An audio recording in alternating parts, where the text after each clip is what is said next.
not the good kind. For the first time on record in June, the endangered southern resident orca never came home to inland waters. Simone Del Rosario is here to talk more about their absence and what this actually means. And you're saying we've never seen anything like this before. Yeah, that's right. It is unprecedented. They're called residents for a reason. The Puget Sound is home to the southern residents. And even though they travel throughout the year, when late spring and summer hits, the Salish Sea is where we've historically seen them.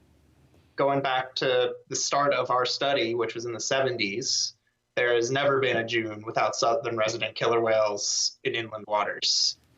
Well, in fact, it's been about 2 months since they've been seen in the Salish Sea at all.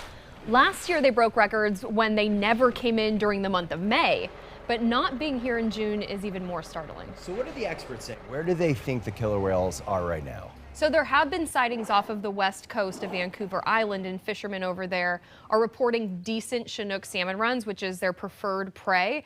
So the hope with the endangered population is that they are finding food out there, which of course we know they desperately need. Yeah, and they just basically don't have enough food here. Is that what that's telling us? Yeah, the short answer is yes. You know, we know that these orcas have not been getting enough food for some years now, and now they're looking outside of what's considered their normal hunting grounds. In fact, this spring, El Pod was spotted all the way down in Monterey Bay, California.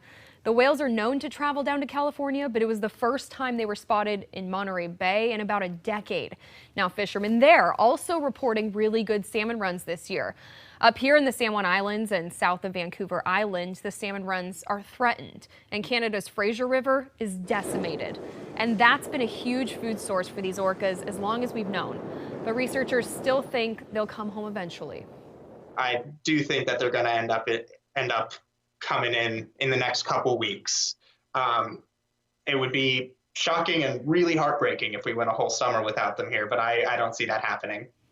Optimistically, the orcas not being here because they're finding fish elsewhere, that's a good thing. But we have to think about what's going on here and what message the orcas are sending.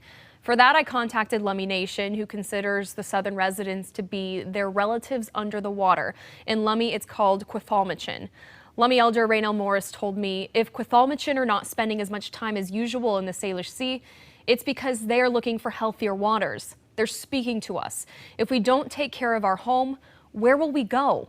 What happens to them happens to us. And I think that's a really important message as we look to why they're not here and thinking about restoring those salmon runs as soon as possible, not just for the southern residents, but for the entire ecosystem, for us. They are an icon of the Pacific Northwest. And the fact that they're taking up residence somewhere else is telling us something. Well, and it's sad. You know, people want to see these orcas. They're very close to people's hearts. For many reasons. All right, thanks, Simone. By the way, we have done extensive coverage on